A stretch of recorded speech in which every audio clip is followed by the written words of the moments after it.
Welcome to the Freight Project Podcast, brought to you by Cerasis, a North American third-party logistics company providing shippers transportation management, technology, and solutions.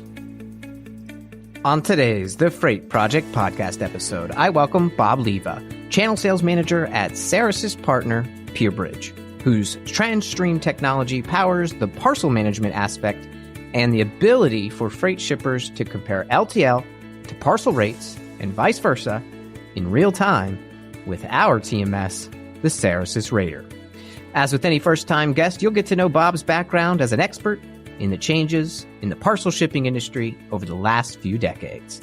On the episode, you'll first hear from Bob the definition of the term Omni-modal Shipping. Bob will then share what are some low-hanging fruit considerations that traditional freight shippers should know to be more effective at parcel shipping. Further, Bob will now cross the chasm between LTL and parcel shipping by defining the term cartonization, a growing trend in parcel shipping that more freight shippers are going to need to know. Finally, Bob will provide his thoughts on the future of parcel shipping and what freight shippers should know. We hope you enjoy this episode of the Freight Project Podcast. Well, hello, Bob, and thank you for coming on as a guest on the Freight Project Podcast. It's great to have you on as a partner with Cerasis as the channel sales manager at our partner, Pierbridge, who, with their Transtream technology, power our parcel solution within our TMS, the Cerasis Rater. Now, with all first-time guests, Bob, we want to make sure our listeners know who you are and your background. So can you tell us a little bit about yourself and how your background experience has shaped where you are in your career now? Hi, Adam. I certainly can, and thank you for having me on this podcast. It's really exciting to have a solution partner such as Cerasis bringing its customers the ability to manage both freight and parcel on the same platform. Personally, I've spent most of my adult life working in the small parcel execution automation space, going way back to when IBM hadn't even yet released their first PC or personal computer. I don't recall if it was an AT or an XT at the time, but we did some pretty amazing things. I recall selling a solution to a very large cataloger. Remember those catalogs? I remember getting them at Christmas time. They were so special. But well, I may be showing my age, but at 37, I can say I don't think I've ever ordered anything on a catalog. But well, I digress. The pages would be all gnarled, and we'd go ahead and fold them back to mark the pages we wanted to come back and see again. But that's how people shopped back then. And the options for the cataloger to get the goods to the shoppers were through UPS. They were the only small parcel carrier back then. And it was before deregulation, so you had to classify it as in-state and out-of-state. And there was air and ground, not a whole lot of different service levels. Arrived by 8, arrived by noon, second day. It went in the air or stayed on the ground. And there were only 3 accessorials available: COD, declared value, and call tag. If I didn't like that item I purchased in the catalog, I can go ahead and get a call tag from the cataloger, and they'll actually pay for me to go ahead and ship it back to them and get me another one. So in addition to that, there was the Postal Service, which provided first, third, and fourth class mail.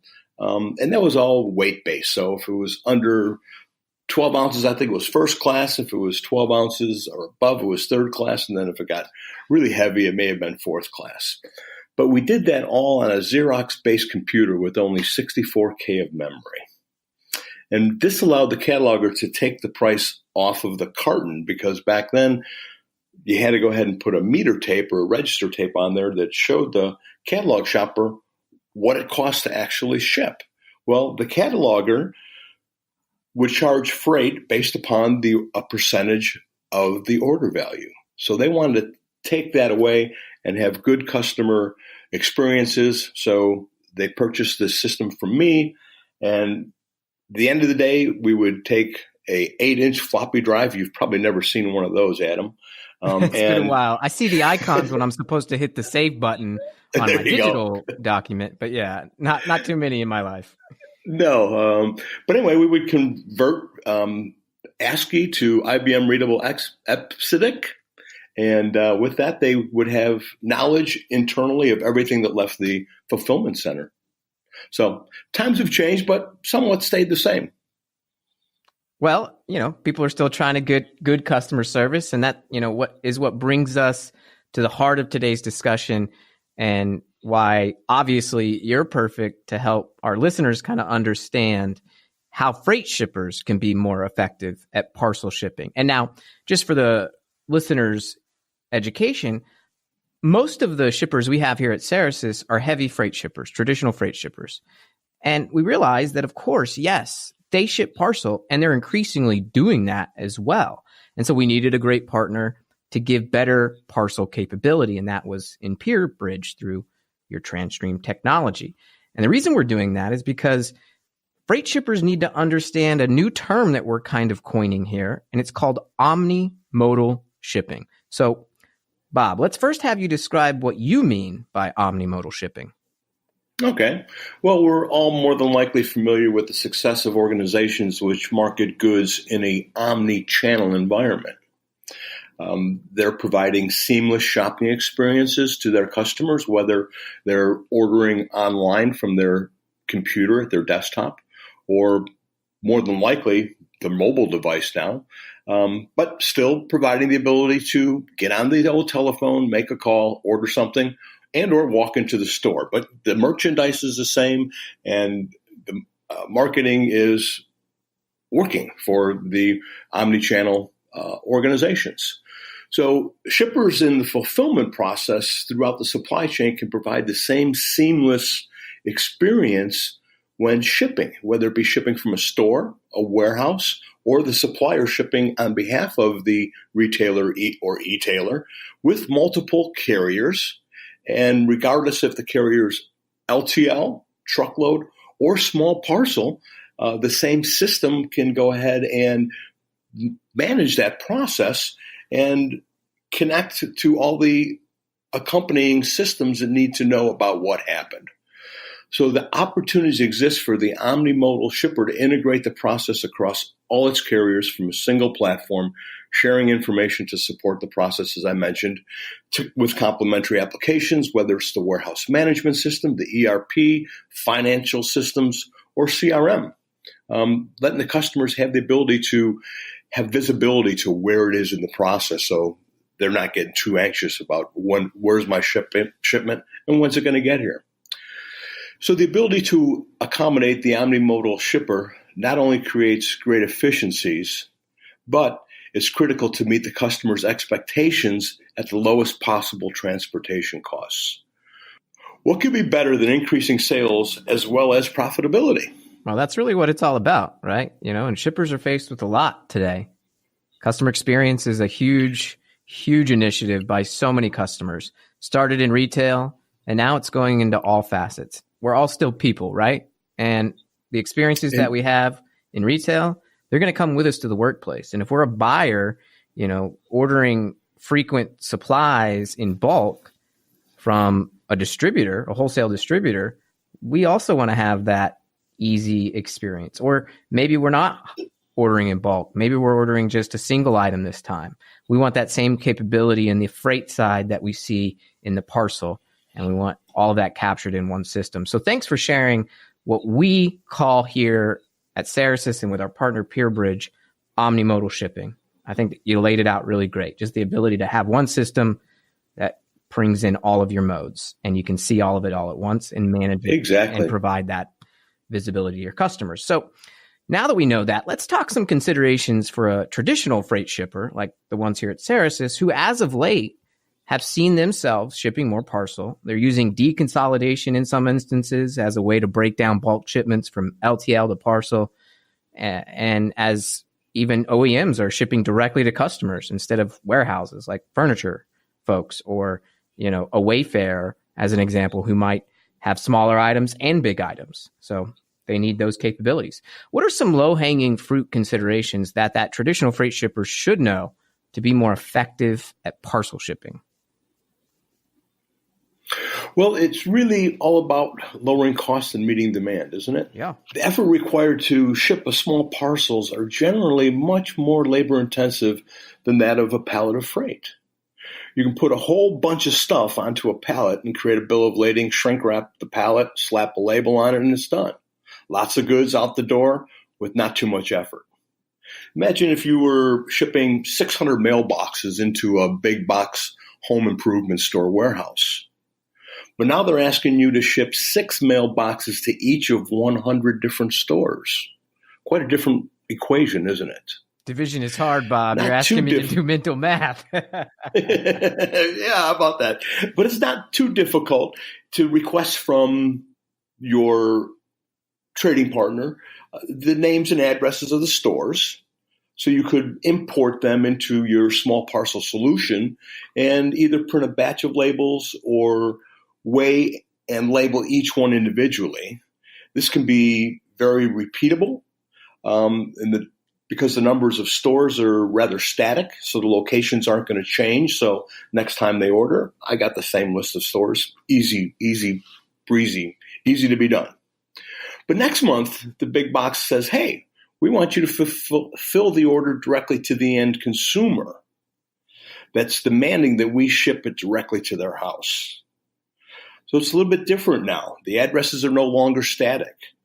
If you're only going to ship to them perhaps once in their lifetime, I mean, a mailbox will last probably longer than that PCAT did, right? Yeah, but at least you got hooligans playing mailbox baseball like you did in Stand By Me. But yeah.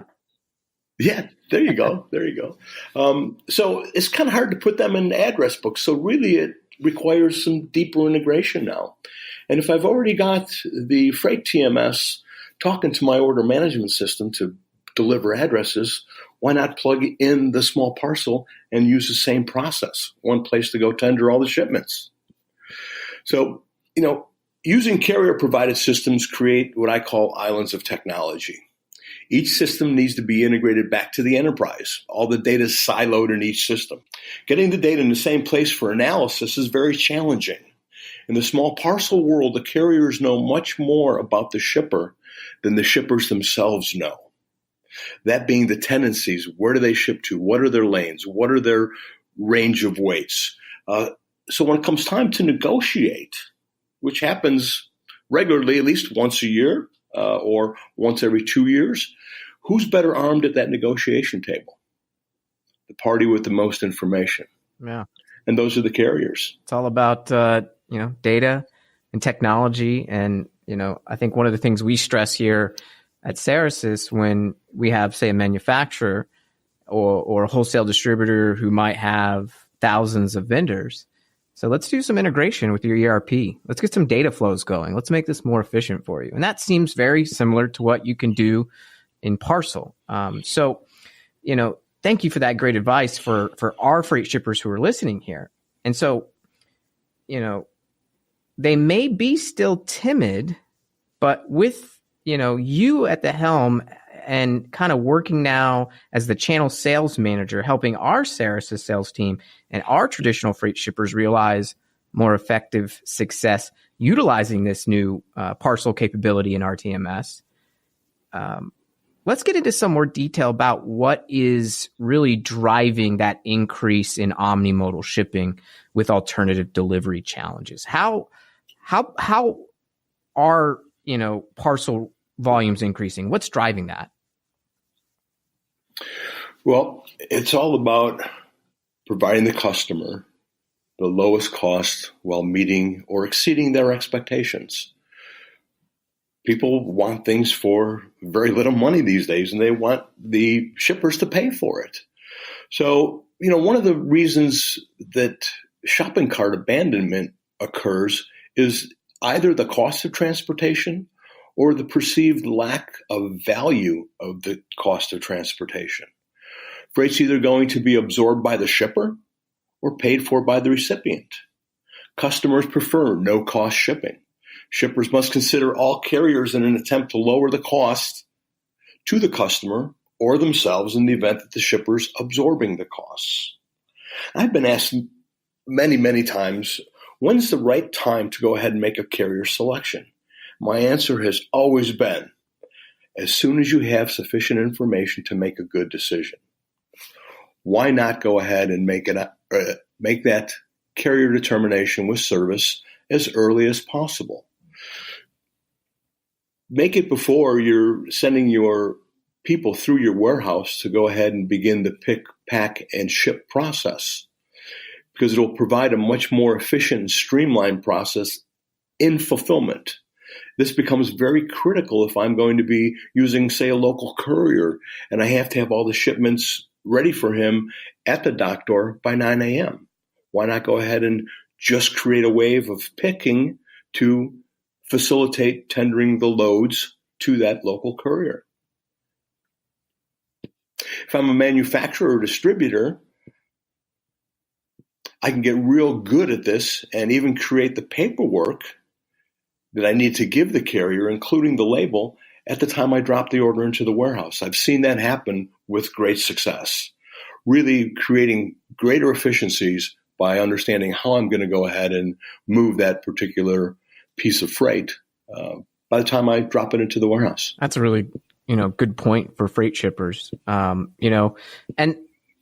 think all of that being said, it's very important that our listeners understand that while they're shipping traditional freight and maybe they're shipping a parcel shipment through the system, if something can be shipped parcel and you thought it was LTL, you can compare those rates in real time.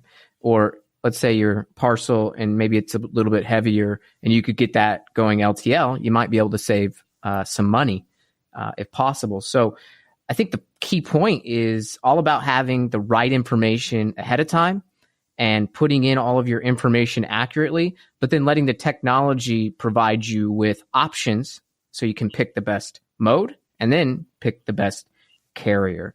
Now, let's get a little bit deeper into parcel. And I think where traditional freight shippers might find some interest in this is that they're used to using a pretty old system called Freight Class. Over time, what we've seen in the LTL world is we're starting to see a lot more DIM pricing, dimensional pricing, PCFs. And, that's been going on in the parcel world for quite some time. And I think it's advantageous because it brings a lot more math to the equation. We're able to, instead of arbitrarily, picking some classes, and perhaps that math can lead to some algorithmic technology that allows you to build your pallets more effectively. And one of the things you all talk about quite a bit in the parcel world is that idea of packing your parcel box more effectively. We've all gotten that one item in that huge box, and you're like, why did they put this in this box? And so that that technology or that... You scratch your head sometimes, don't you? Yeah, you do. It makes no sense. Yeah. I get how it can happen, but you all are really trying to combat that with this idea of cartonization. So what is cartonization and why is it valuable?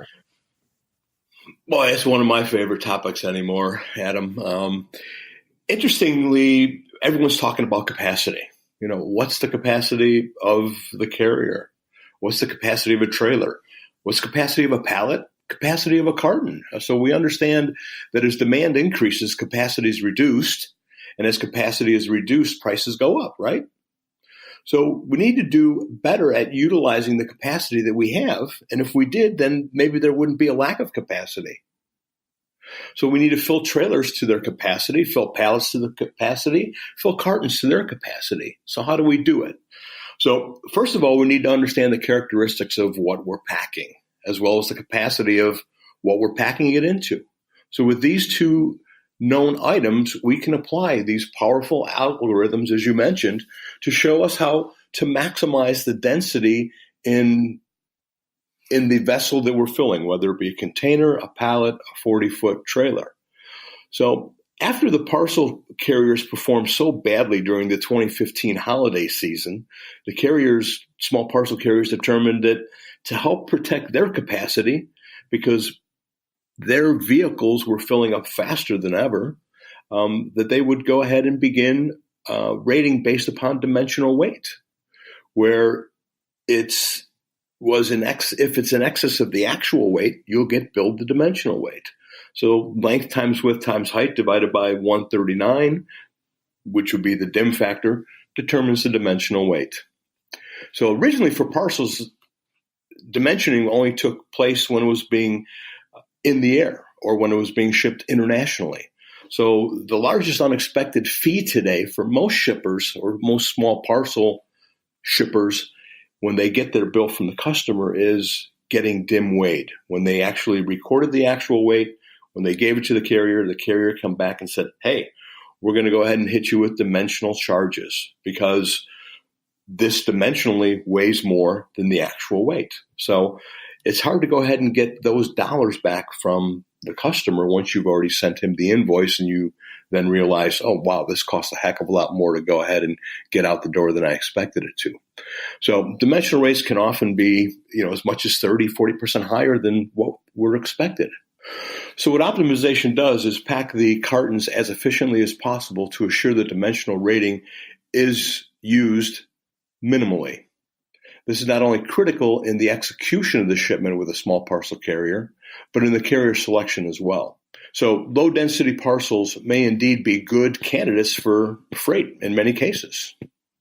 And we can help the shipper understand that as we can accomplish cartonization and apply the same things we're doing there to palletization. So ensuring that we're filling each pallet to capacity and then also apply it to the trailer to get the weight over the appropriate axles. So how much can you get on a pallet? Well, capacity is the key word. We're all trying to, carriers, shippers, we're trying to make sure every vessel, container, truck, whatever it is, pallet, box is maximized. And I have a feeling we're going to see a heck of a lot more of that in the future, especially in the LTL side.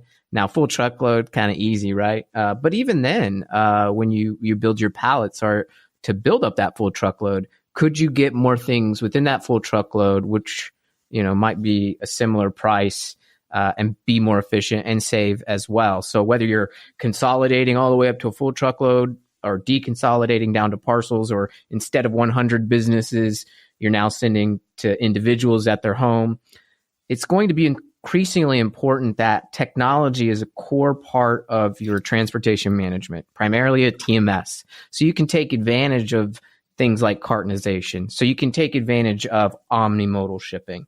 All of that baked in will make a shipper much more effective at reducing costs, remaining competitive, and ultimately bringing the best customer experience to the customer.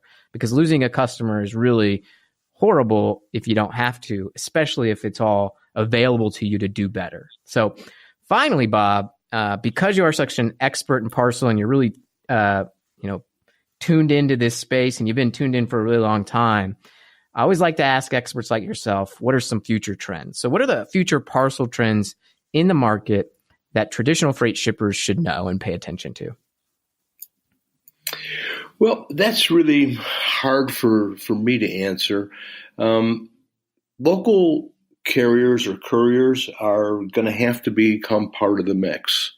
That's happening already, so that's really not very much out there in the future.